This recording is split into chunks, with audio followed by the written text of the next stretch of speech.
തൃശൂർ കൊമ്പഴയിൽ കാട്ടാനക്കൂട്ടം ഇറങ്ങി മേഖലയിൽ വ്യാപകമായി കൃഷി നശിപ്പിച്ചു എന്നാണ് വാർത്ത. സൂരജ് സജിയാണ് അതിന്റെ വിവരങ്ങളുമായി തൃശൂരിൽ നിന്ന് ചേരുന്നത്. സൂരജ്, തൃശൂരിന്റെ പല ഭാഗങ്ങളിലായി ഇതുപോലെ കാട്ടാന ശല്യം അത് അതിരൂക്ഷമായി തുടരുകയാണ്. ഇതിപ്പോൾ ഈ മേഖല കൊമ്പഴ എന്ന് പറയുന്ന മേഖലയിൽ നേരത്തെയും കാട്ടാനകൾ എത്തിയ ഇടമാണോ? എന്താണ് അവിടെ നിന്നും നമുക്ക് ലഭിക്കുന്ന വിവരങ്ങൾ?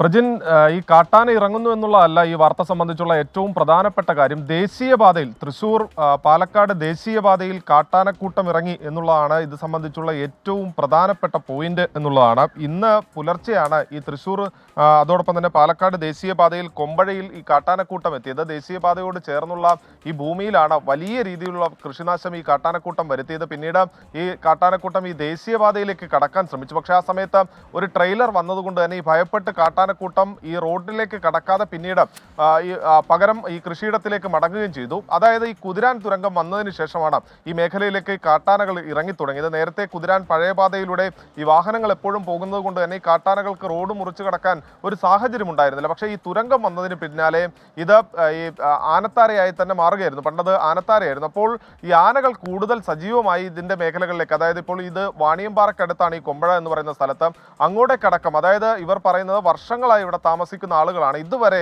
ഈ കാട്ടാന ഈ മേഖലയിലേക്ക് എത്തിയതായി തങ്ങളുടെ അറിവിലില്ല. പക്ഷേ ഈ കുതിരാൻ തുരങ്കം വന്നതിന് ശേഷം ഈ മേഖലയിലേക്കൊക്കെ കാട്ടാന എത്തി തുടങ്ങിയിട്ടുണ്ട്. പക്ഷേ ഇന്ന് ദേശീയപാതയിലാണ് ഈ കാട്ടാന ഇറങ്ങിയതെന്നുള്ളതാണ് പ്രധാനപ്പെട്ട കാര്യം. പ്രജിത്ത്, സൂരജ് സജിയാണ് വിശദാംശങ്ങൾ നൽകിയത്.